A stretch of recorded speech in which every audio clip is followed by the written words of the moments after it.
রবিবার সাবরুম মহকুমার বেতাগাই DC ভিলেজে CPIM এর উদ্যোগে এক জনসভা অনুষ্ঠিত হয়। সভায় উপস্থিত ছিলেন দক্ষিণ জেলা জিএমপি সম্পাদক ও প্রাক্তন বিধায়ক প্রভাত চৌধুরী। তিনি বিজেপি সরকারের ব্যর্থতা ও জনবিরোধী নীতির তীব্র সমালোচনা করেন।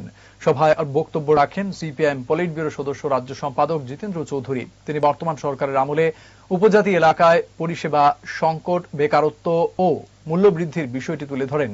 সভায় বহু জনজাতি মানুষ উপস্থিত ছিলেন। নেতারা জনসংগঠনকে মজবুত করে আন্দোলন গড়ে তোলার আহ্বান জানান।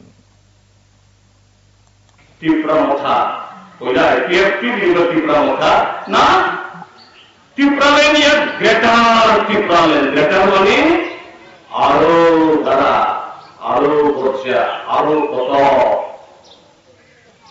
আরো কবান চাকরি কবান, নখ কবান, বুক কবান, রান কবান, যত কিছু কবান ইমান। ঠিক আছে, গণমুক্তি পরিষদ, কমিউনিস্ট পার্টি, বামফ্রন্ট,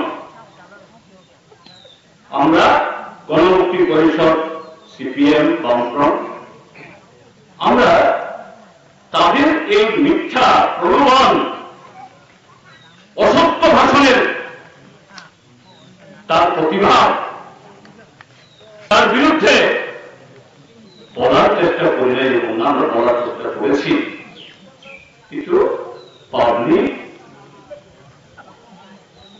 সবটা এদের নতুন নতুন ভাবে নতুন কাজে আলোচনা তাদেরকে বিশ্বাস করে।